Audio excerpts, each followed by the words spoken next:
And if you are heavily drinking or doing something that's bad, like maybe you need that voice in your head saying like, yo, dude, you're being dumb. I needed that for a bit, you know? So it's not like we want to get rid of all the negative thoughts in our mind, because that can mean that we're in this like cloud of like, no, well, some things you got to fix, you know? But yeah, I think that you're right, and that most people need to hear more positivity from themselves, more than anyone else.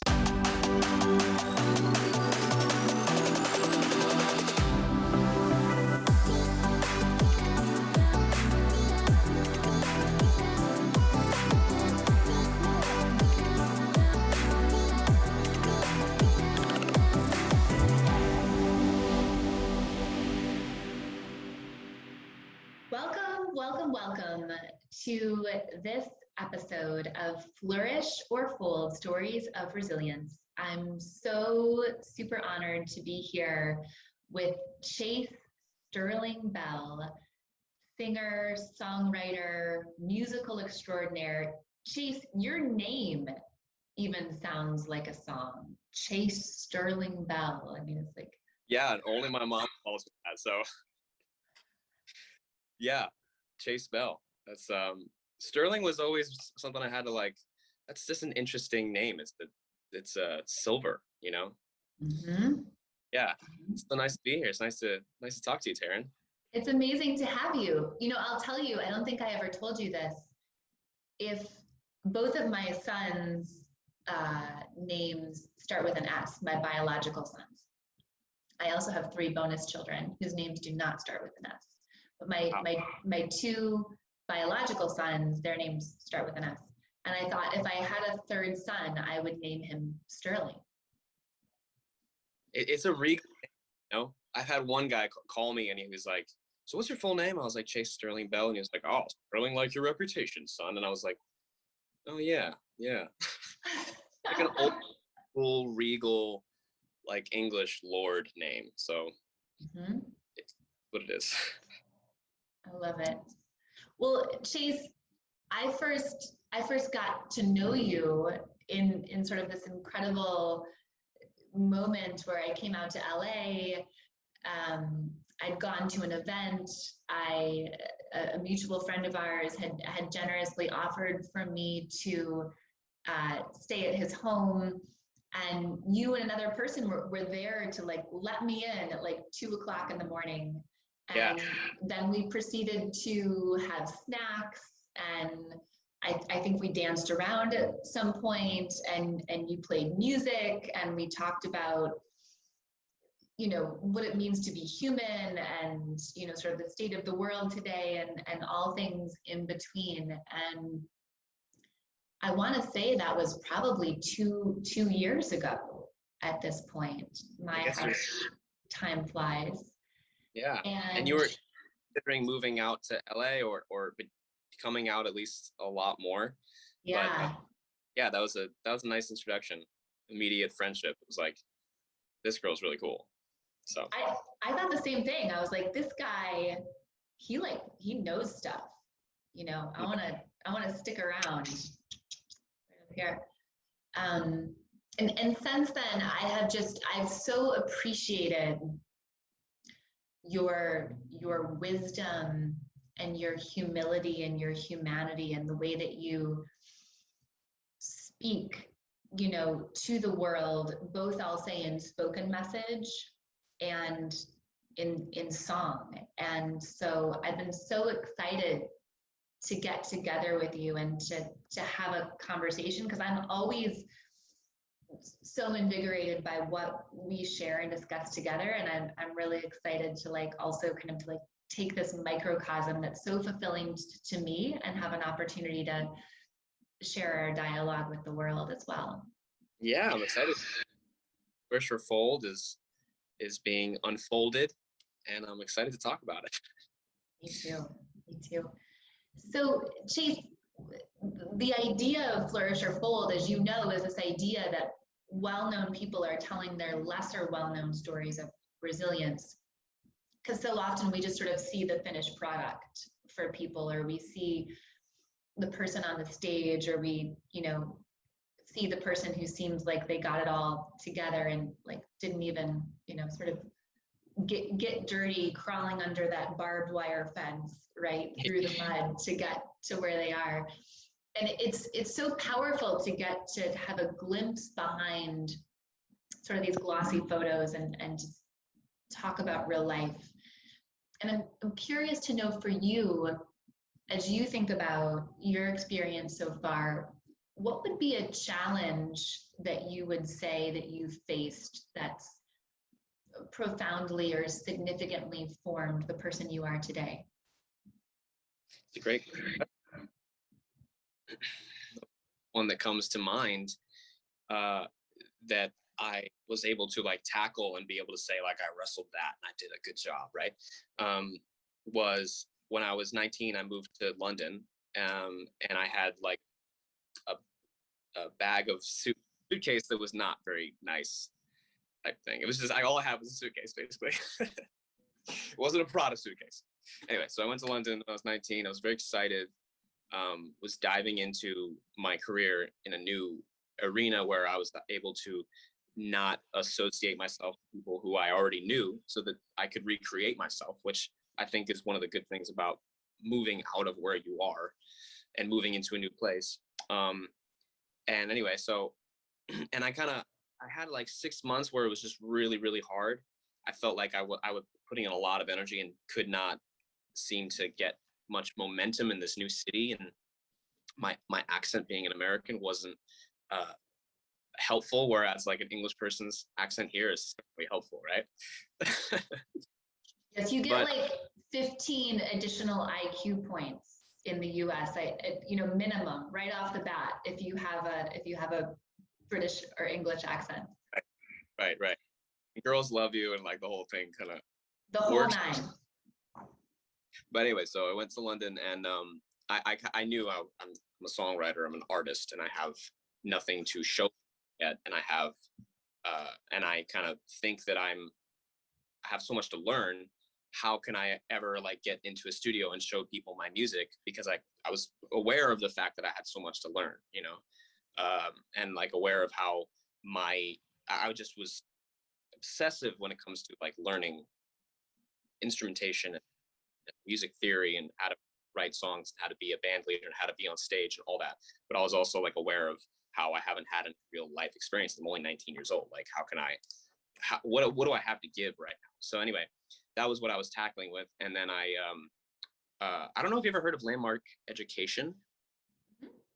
Yeah, so I went to that after like 3 days, and I walked away with just the incessant need to like, I need to get an album done, whether or not it's perfect. It's like, but like I gotta figure out how to spend money to get an album done, and that was really hard, but also really, really cool because I found myself in this arena that I felt really comfortable in, which I had never on stage. I always felt like it's not really comfortable to be on stage, it's nerve-wracking, but like in a studio environment for me as a producer and a songwriter, it's like I'm intimately in a arena with people who I'm just trying to be really creative with, and I'm just like trying to give them my best art and listen to what they got. And so it was something that I did that I was very proud of. No one heard that album because it wasn't very good,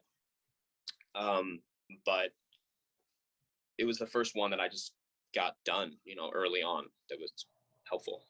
So, and it was very about the problem that I had was not anyone else but me. It was like very much like, why aren't you allowing yourself to, if you say you're an artist, like go ahead and do an artist-y thing, like, and say there's, because if you give yourself something to reach for, you also give yourself a way to fail really easy. It's very clear.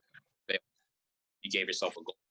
If you miss the goal, that's why I think people like me earlier on, I didn't give myself goals, because it's clear when you fail them, you don't get them right. But also if you don't set goals, then it can be pointless.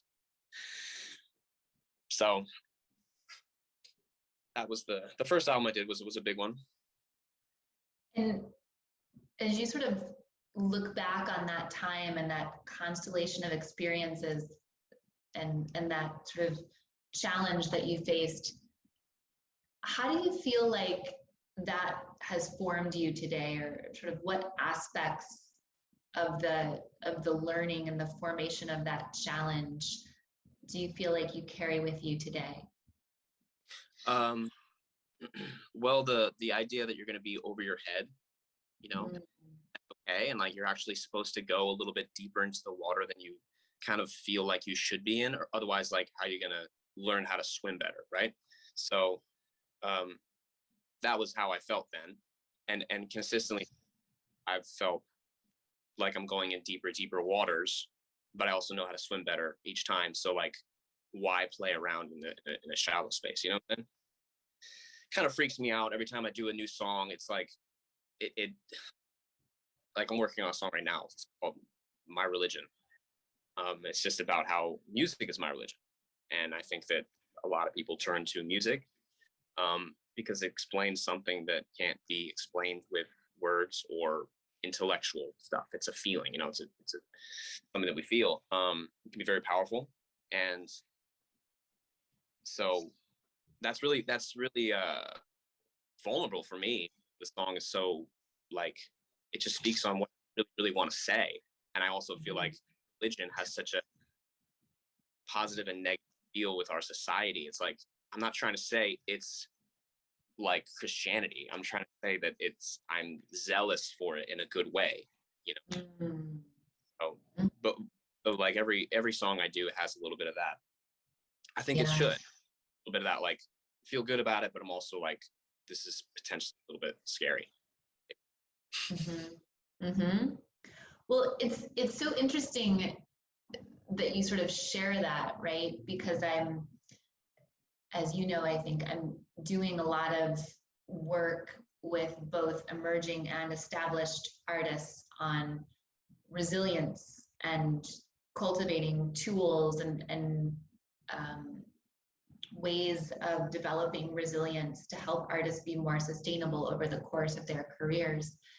And a theme that's been coming up with the artists that I work with, and it's sort of fascinating in a way, but in a way also not surprising that you mention it, is this notion of how you cultivate as a singer and a songwriter, as a musical artist, your authentic voice and the vulnerability that's associated with speaking your truth. Yeah, I mean, I've done my voice for sure, a lot of work on my voice, um, and well, I've always been really good at instruments, you know, Taryn, and instruments are outside of us, our bodies.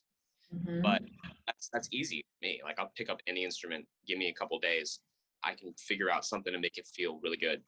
Piano, I can like, I can show off with the best, right? Piano, guitar. And when it came to voice, there was so many hurdles that I had to face because the instrument is not outside. Like I can't be like put it down. It's like it's right here. It's my throat, you know. So cultivating the voice, it's just there's so many things that come up in my head when you talk about the voice, um, because it's related to have our emotions right. We can't express ourselves, but I can like with a guitar kind of course it sounds better when you feel what you're trying to play, but I can just play a million notes, show off, you know. Mm-hmm. It's kind of hard to gotta kind of feel what, or else what's the point, you know, of singing if you don't feel what you're saying. So yeah, Mm-hmm. voice has Mm-hmm. been. When you think about that journey, or when you feel into that journey, and I'm a believer that it's not like a once and for all, right? But it is like a sort of ongoing, sort of like what you said at the beginning, right? Like an ongoing unfolding or unfurling or blooming. Hmm. Um, could you share a little bit more about what that journey has been like for you to identify your authentic voice um, and then what you've drawn on to share in a way that's vulnerable to you, whether that's like courage or, you know, how have you continued to challenge yourself and go into deeper and deeper water there? Well, yeah. I think that I've always had an authentic voice. I think that that concept of like you're trying to find your authentic voice is, I see the value in that as well. But I'm also just when I'm moving my voice into a place where I want it to be sounding like, Mm-hmm. um, I have to recognize that like the voice that you have right now is uh, uh it's been useful. You know, maybe having a voice that was small was very useful for you, and now you're realizing you want a big voice. You know, that's a jump, and that's a big jump. And I work with artists every day that that I help them into a better place with their voice, because that's what one of the main things that I'm good at is like helping myself through someone my own vocal thing. And the voice is a muscle that's like, you know, the vocal muscles are tiny. It's not like a muscle where you have to really really work on it. It's not like that. The muscles are very small, so you can, and most of this problem voice are in your like relationship to your head, you know, like um so so telling the voice that you have like it's okay, I'm just trying to get, you know, to like calm yourself into it, because a lot of times we get stuck with a specific vocal pattern. Mm-hmm. um and if you want to move better or different type of vocal, like you gotta relax that part and not let it be so agitating to you. Whereas like for me, it was like it was really hard for me to move into a new voice because I knew I had it in me, right? Because I can learn an instrument so well. I can go from 0 to 100 very quickly with an instrument.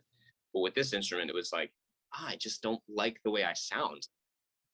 But I knew I was a singer. Like it was like, it was strange. It was like, I know I'm a singer, um, but I don't love the way I sound. So like learning to love my own voice changed the way I sound completely. Like if you listen to, hopefully you won't listen to old stuff that I've done, but you can find stuff that I've done where it's like, yeah, he has potential. That's it, you know. But now it's like I don't have I still have potential, of course, but it's like it's formulated, you know, it's disciplined, like um so so yeah, voice. I can go Mm-hmm. on forever on the voice. It's it's so important for me to sing. It's every day I gotta sing. Every day I gotta on days when I haven't been, I don't feel good emotionally.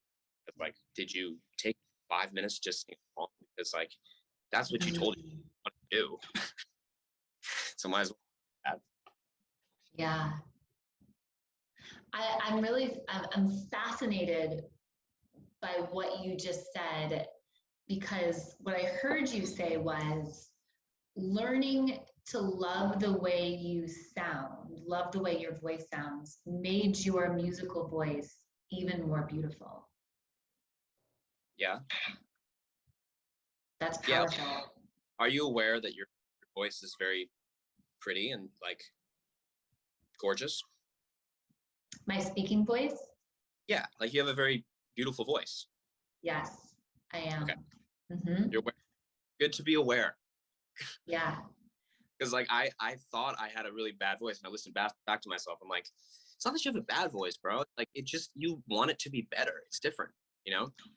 Ah, yeah, because I'm also hearing so many corollaries here, whether you mean them or not, with self love, right? Like learning to love who we are, learning to love our bodies, learning to love, like you said, the sound of our voice, learning to love our gifts, learning to love the way we look, learning to love, you know, Yeah. the way that we see the world, you know, Yeah. also makes us even more beautiful, because that process of not just acceptance, right, but the process of like falling in love with ourselves, that makes us even more beautiful, because people can feel that sense of confidence and that sense of being at home within our own skin. Yeah. Only love someone else as deeply as you love yourself, right? That's what I hear. That's what I've heard. And I think it makes sense to some level, because it's like, if you love yourself, you're practicing. Because there's a lot of things Mm-hmm. you could be mad at yourself about, And when you're in a relationship with somebody, there's always going to be times when you're like, hey, opportunity to get mad at this, opportunity to have this be offensive or whatever. And I guess I'm a big person on practicing. Like, practice is my savior, really, in my life. Like, we are what we practice. I really think that's true. Mm-hmm. And so I try to make sure my life to practice. I thought that, like, for example, like, I was going to be grateful when things happened, Mm. and it was an immediate. What I've been practicing was that I want to get to the next thing, and that's a good thing to practice. You want to get out of a certain environment. You want to practice getting into a newer one. But then when you get into the environment and you haven't practiced grateful, then you don't remember what it's like to, like, really try to make yourself feel good and grateful. And, like, so so practicing things like self-love and self-worth and self-respect.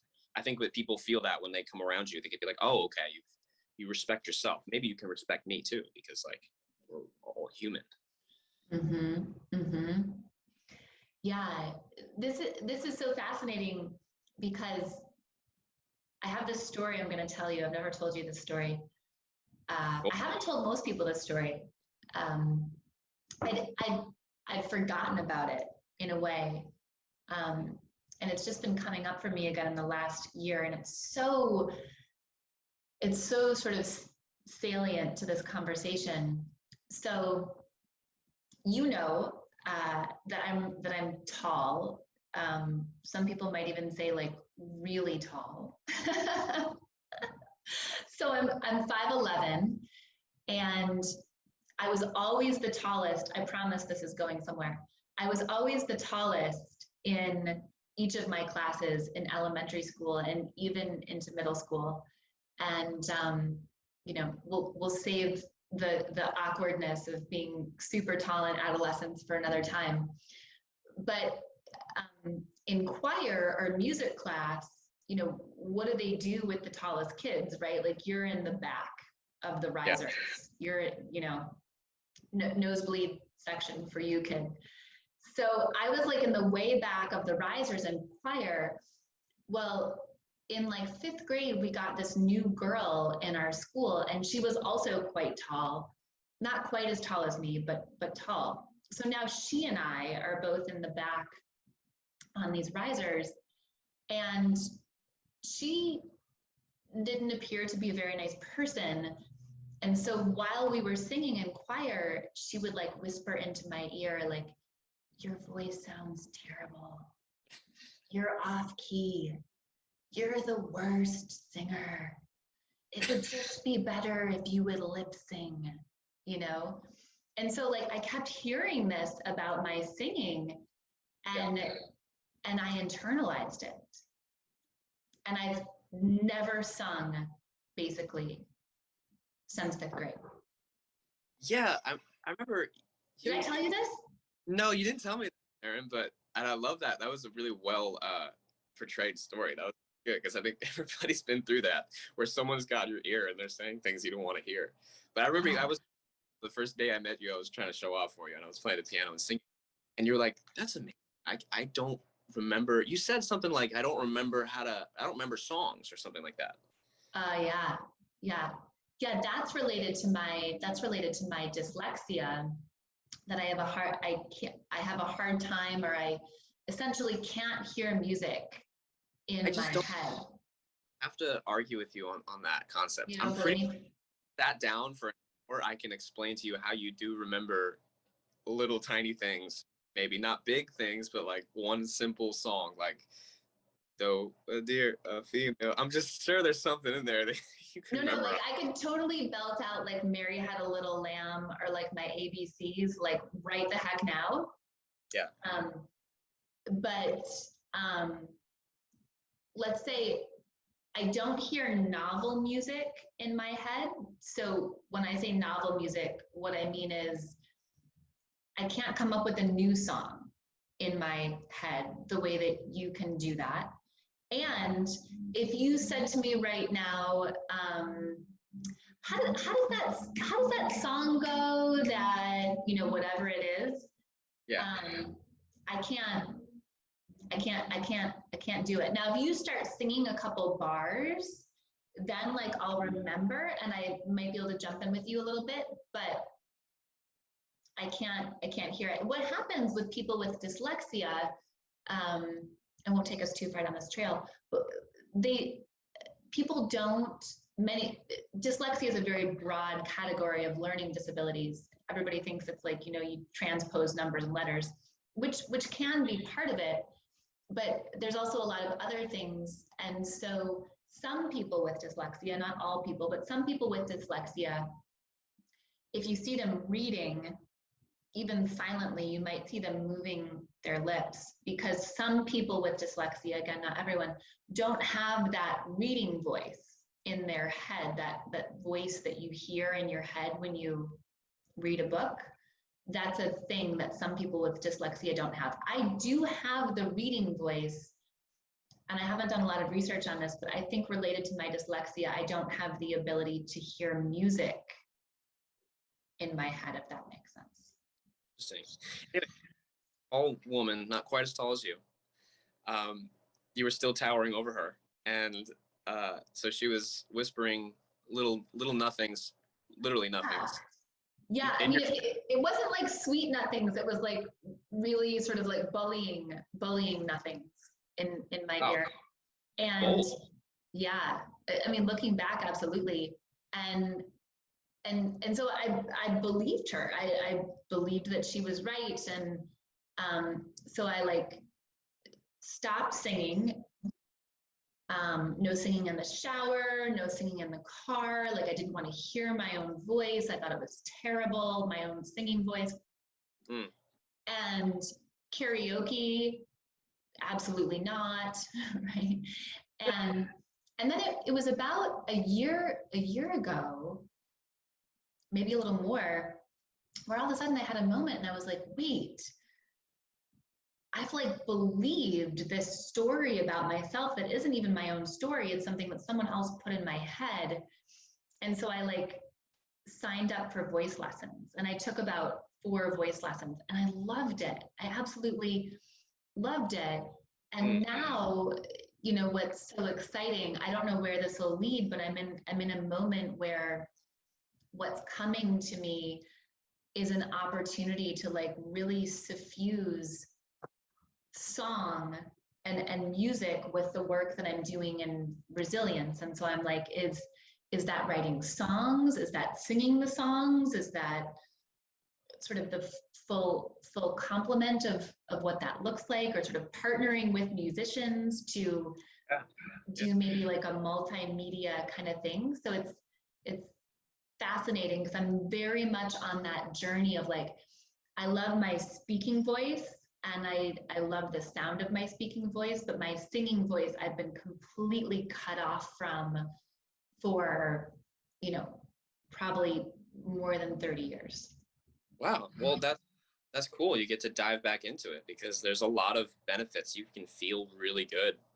I mean, the sound of our own voices is very soothing to us. I remember I used to wake up every morning and do a certain amount of very simple like chants, so that I could just feel at home in my own voice. And I've always taken lessons and paid lots of money for vocal lessons. And recently, last time I did it, I was paying a lot of money to some of the guys that work with these big singers, you know, that we all know.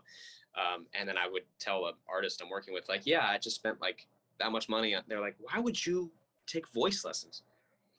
I'm like, I hope I'm going to take voice lessons the rest of my life. I mean, I want to make my voice better.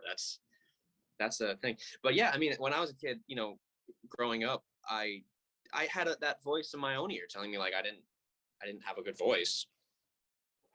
And I was like, well, what do you know? But yeah. I mean, that's basically the most amazing response to any negative thought that comes through our heads. Like, we should all say that to any thought of self-doubt, any diminishing thought. When we hear that in our heads, we should say, what do you know? Right. Yeah. And I think that some the negative stuff in our heads can be beneficial. It's like it's reminding you that you don't want to go down a certain direction, you know. And if you are heavily drinking or doing something that's bad, like maybe you that voice in your head saying like, "Yo, dude, you're being dumb." I needed that for a bit, you know. So it's not like we only get rid of all the negative thoughts in our mind, because that can mean that we're in this like cloud of like, no, well, some things you got to fix, you know. But yeah, I think that you're right in that most people need to hear more positivity from themselves, Mm-hmm. more than anyone else. Mm-hmm. Mm-hmm. I love that. Yeah, I mean, I think what you just landed on is like the sort of like universal human response to any thought in our head that is negative self-talk, that diminishes us, that creates self-doubt, is like, what do you know? That's perfect. Right. Yeah. I love that. So I'm going to take us there. We talked about this before we started recording. I'm going to take us there because I'm super excited to have this conversation with you. Yeah.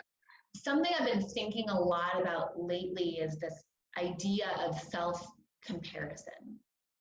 And so this comes up a lot with the musical artists that I work with and coach. And I'm curious, what your thoughts are on social comparison. Because in my mind, it can be like a double-edged sword, right? Like social comparison can motivate us, and it can also like demotivate us, right? How have you experienced as a musician social comparison, and has that impacted your work for the better or for the worse? Yeah. So the first thing in mind is the guy who taught me to play guitar was my uncle Vinny, and I love him. He's amazing. I've seen him in a long time. He's still in, I think, Jersey. And he picked up the guitar, showed me how to play some Rolling Stones songs, and then after a few years, and I'm gonna put words in Vinny's mouth, but he said something like, "We went to go see some artist," and he said, "Oh man, that makes me like not want to play." Like that was his go-to thing, and I was like, "That's not at all what I think when I hear an artist that's like blows me away." I'm like, I want to go home and shred. You know, I want to go home and learn so much. And Eric Clapton said that as well. Like, when he met Hendrix, it was like he was like, "Shit, that guy's good. Go home and relearn it." And I think so. That's what you said. It's very much a double-edged sword. You can absolutely be a concept that someone's better than you, but so that was one teacher. Another teacher I had very early on that was very like monumental in how I think about the world. He was like, there will always be someone younger than you. There will always be someone more better looking than you. And I was like 14 when he was saying this. So I was like, that doesn't really make sense with me. He's like, bro, get used to it. There will always be someone younger. There will always be someone better looking than you. And there will always be someone more talented than you. I love And at like, 14 how you were like, there will never be someone better looking than me. yeah, no, I was like, there's definitely not gonna be anybody younger than me. I'm the youngest. What are you comparing yourself to, man? You're in the middle of like, you're not in LA. You're not in, I was in like New Jersey, where like I was the anomaly. I was like the guy that was really serious about dedicating my life to music. There wasn't anyone there in that area that was like that. So I was comparing myself to everyone else, and that was like, oh wow, look at me. I'm doing really well. I at least had vision for my life. But then when I came to like a big city like LA, like New York, like London, it was like slap in the face. These guys that I would play with all the time, like their voices were like angelic, and their guitar playing was they stood on stage and they put their shoulders back and they looked good. And I didn't have any of that. But that was when I grew the most, that. And so like, so you have to have, so social comparisons is something we always, I think, need at some level. You gotta have something to shoot for. And when I was a kid, Taryn, like I'm sure I would love to know who was on your walls when I was a kid. When I was a kid, I had Muhammad Ali, I had Jimi Hendrix, I had Kurt Cobain. So who else?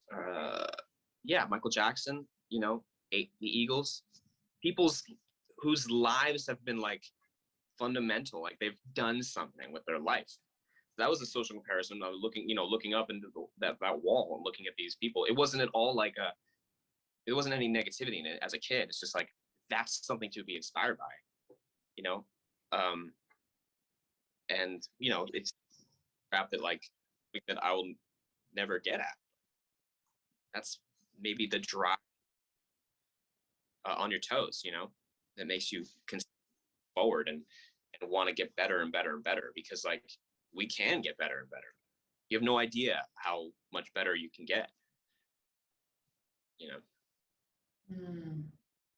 So when you had those posters on your wall, that was sort of it's like your early days Instagram of like, these are my role models. These are the people that inspire me to be better. Yeah. And I remember there was Muhammad Ali looking over Sony Liston, and it said like first round, first minute. And I was like, that just always floored me. It was like, not only is he the top of his game, but he just beat up somebody else who's at the top of his game in a minute. And there's just like, whoa, that's crazy. But as you know, like the best way to deal with social comparison is like, you can't compare yourself to anyone really. You can have these goals to like, that's really inspiring. And if an artist, and it happens all the time to me, an artist inspires me and I'm like, wow, I could have sworn that song was in my psyche, but he got to it first. And and like so much with me, it's like, whoa, that song's amazing. But you can't compare yourself to other people. It's ridiculous really to do that. It means that you're smart, but also it means that you're like not smart enough to really get that they have an entirely different, so if you're comparing yourself to who you are yesterday, that's a big one. Like I'm like consistently telling myself like, you don't need to compare yourself with anyone else but who you were yesterday. And that has a double-edged sword too, because you'll never really win that battle. It's all you're beating is who you were yesterday, right? It's not like you're top of a mountain and say that's it, but then again, you'll always get better. So it has this good side, and like that the fight's never over. You're always going to be, hopefully we'll always be trying to get better than who we were yesterday, because that's a challenge, but it's like a beautiful challenge to accept, I guess, right? Say that last sentence one more time. I just said it's a beautiful challenge to accept, that trying to compare yourself to who you were yesterday. Yeah, that is a beautiful challenge to accept. Challenge accepted. Challenge accepted. So what are some of the sort of challenges or aspirations that you're accepting right now? Like what's showing up in your life that you are excited about, inspired by, grappling with? Well, I used to go out a lot. Surprisingly, I used to go out. There was a lot of shows going on, and all the time, and meeting new people. And this might not seem, but now that I'm not going out as much, there's like at some level that's in your face excitement for me right now. But I have to deal with the fact that I gotta write. I know that I gotta write like every day, and I gotta put all my energy towards a very like simple process, which is letting my emotions through to write a song. And like I used to have a lot of stimulation where I'd go out and meet people, and like I told myself that's not what I need right now. I'm like shut off from a lot of the things that I had made me feel good, which was like I'm really good in social interactions. Like I have so much fun with other people, and like right now I'm like, that's not what you need. What I need is to write songs that I know are inside of me for other people and for myself that I feel like they really need to get out, and it takes a lot of time. So it's a very simple thing that I'm wrestling right now, and it's good though. It feels good. But sometimes those really simple fights are the ones that are kind of the hardest, when it's just you and yourself. And you're like, that's what it is to be a writer. There's a lot of looking yourself in the mirror and like trying to etch it out a little bit, you know? Mm-hmm. Do you have a process for your process? Like, do you have a process to help support you bringing through more of yourself, more of your emotion, more vulnerability perhaps into your writing process? I think the main thing is the time. I make sure I give myself a lot of time. Like, it's not that a lot of artists come to me, especially like younger ones, like, oh, I was so inspired and I wrote a song. I'm like, that's cool, but I don't write when I'm inspired. I write every day. Mm-hmm. Like, that's when inspiration comes and you think it's there, and then like, realize that was maybe not that inspired, and then like, you don't know. Like, you need to, if you go back and you look at it, sometimes it feels like, though, it feels like when you write a song, it's just like, that felt so good. And usually that is actually really, really good feeling. Mm-hmm. But you can't just wait for those good feelings to happen. And so, yeah, a lot of it's like me making sure I spend, this is the time I have, and I'm not going to do anything else besides allow myself to do that. And then in that time, there's things that, there's like walls that I get to like overcome, and it's usually emotional. What do I want to write? And it's like, well, what I want to write is something where I feel really, really good, and I feel like, that feeling is, because a song is just an emotional conduit, right? It's like, if I have this feeling, I'd like to give it to you happy, right?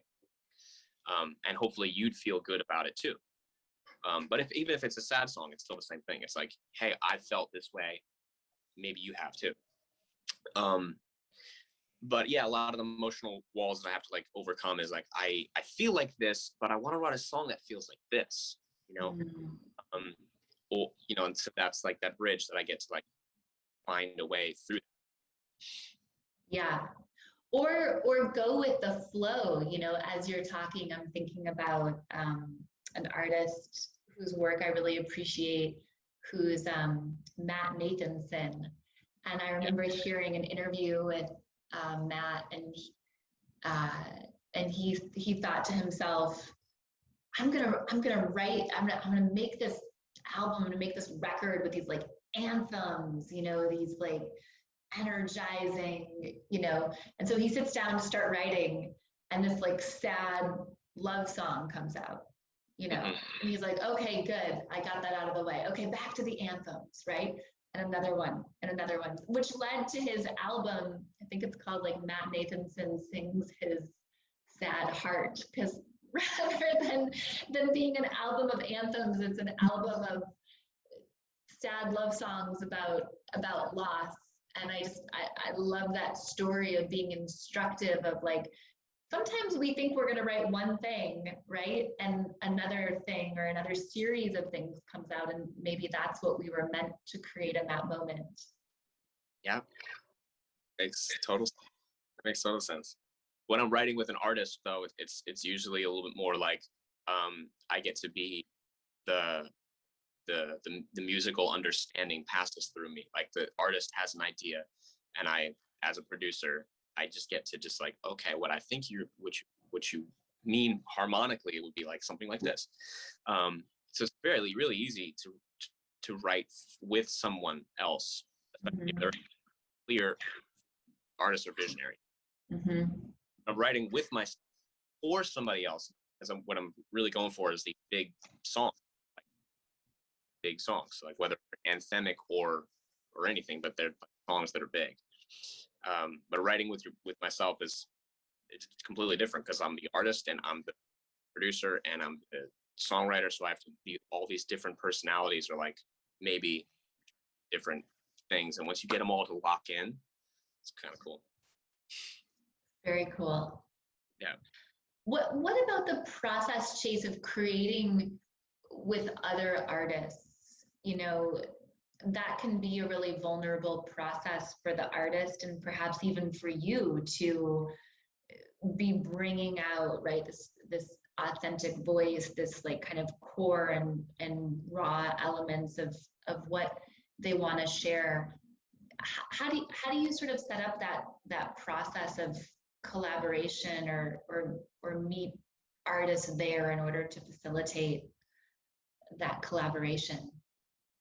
Oh yeah, I mean, I do that all the time. I work with artists all the time that I um I feed off of their energy. I listen to what they're getting at first. The most important thing is listening to what they want, or listening to what they think that they want, and then going and throwing ideas against the wall, and then hearing how those ideas hit their psyche, because they'll tell you very clearly. Like they'll be on their phone and be like, okay, that is not the reaction. Like if I play a chordal process or something, I play something I really think is good, and they don't react in the way that I would, then I'm going to redo it. I'm going to go with a completely different vibe, um, and then see how that reacts. Because when you're in a room and you're writing songs, like people feel it really quickly that they like it. It's really quick. It's like the energy just lifts. Everybody's like, that's cool. There's something in that. And then the writing process, depending on how long the writing process takes, you can have these moments like this. We know he is something, but we don't have it yet, and that could be the time, the difficult exploring time, where like, hey, here's 10 options of what we can do, or we like this one, but we know that it could be even better. Let's do another 10, and then if we can always go back. That's a hard one for most people to do. Is like we like something, but we know that it could be better. So like let's keep that for now, and then let's do 10 more, because what if we find something better? Usually people are a little scared of that concept, because like, but we like it, but yeah, you like it, but you know that it could be better, so might as well just try something completely different. I rewritten so many different concepts in songs from like I rewrote the beginning, because of the way that the middle felt, right? And I think how life goes too. Like I'm rewriting the story of my youth in my head so that it matches a better vision of my own world, now. Can I show you the song? Yes, please. Yes, please. So this one, I would have never. You can hear me? Yeah. Loud, crystal clear like a bell. Like a chase bell. So anyway, I wrote this song with a friend of mine, and his approach to music is completely different than mine, which is why we work so well together. Like I'm an instrumentalist and he's an audio guy. Like he can make anything sound incredible on the computer. And so I had just a very vague idea of like, I want to write something about how you don't want to follow the mind all the time. You want to follow your heart.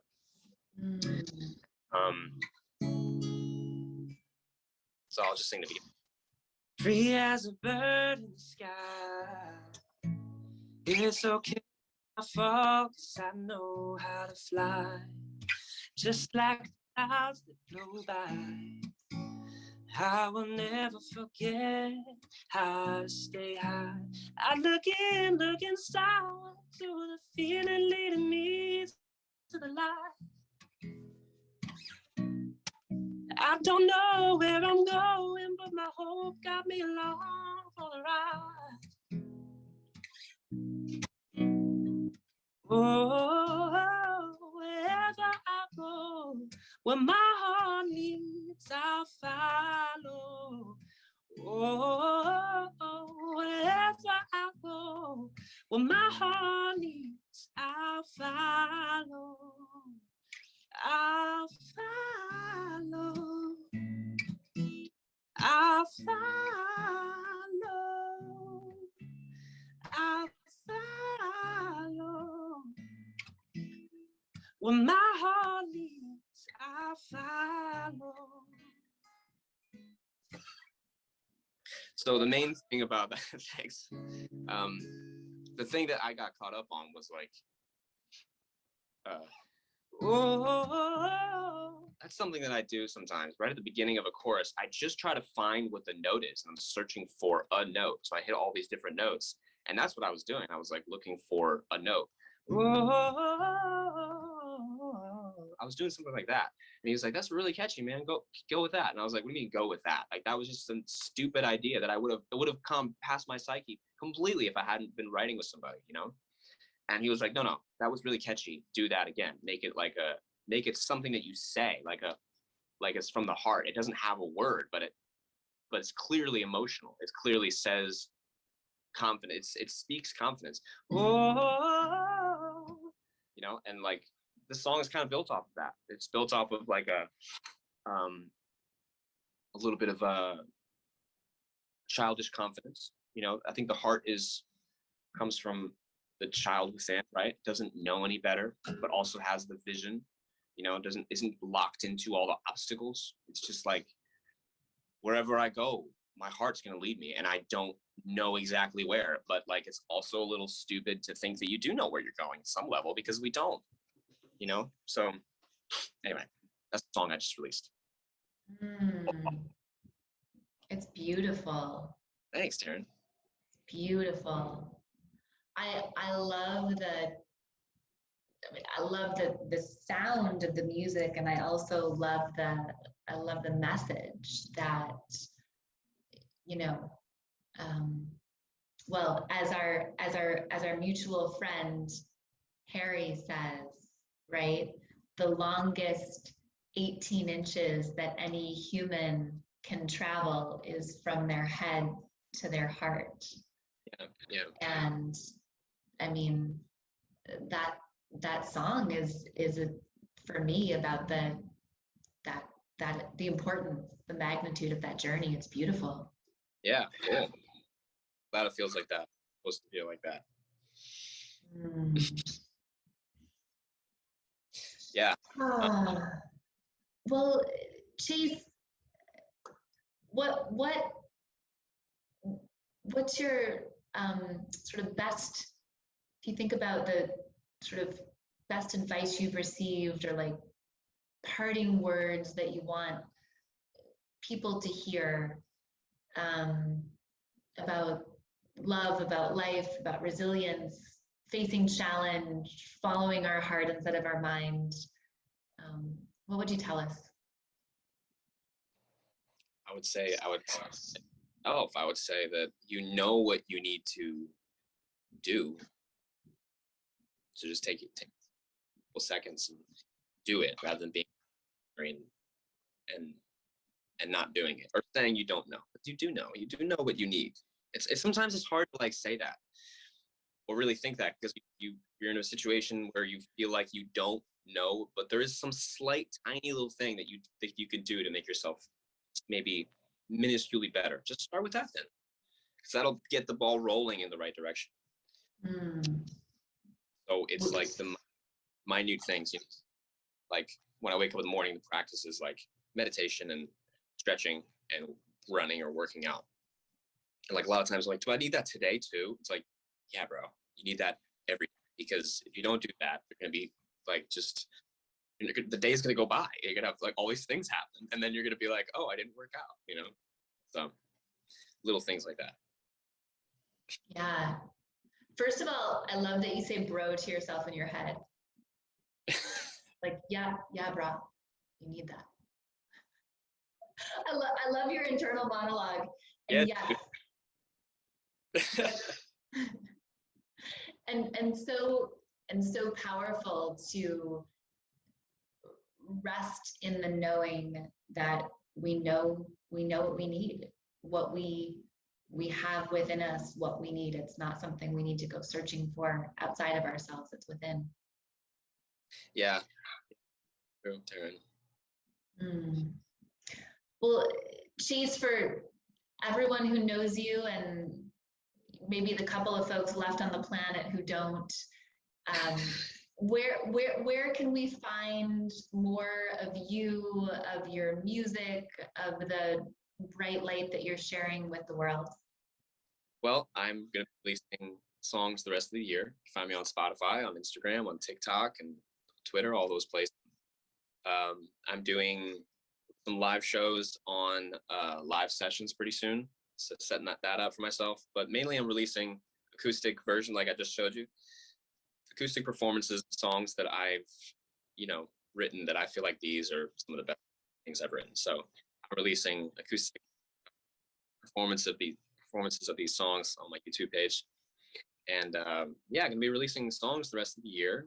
And then next year, I don't know exactly what I'm gonna be doing, but definitely be music related. So if you love music, come my way. Chase Bell Music. Chase Bell Music. Thank you so, so much, Chase, for being here with us, with me today. And I just know that the words that you shared are going to resonate with so many people, especially, um, you know, these ideas around um, how to talk to our negative thoughts, how we can follow our heart instead of our minds, and cultivating our authentic voice and loving our voice, which it turns out has some parallels with self-love as well. Thank you so much. Awesome. Thank you.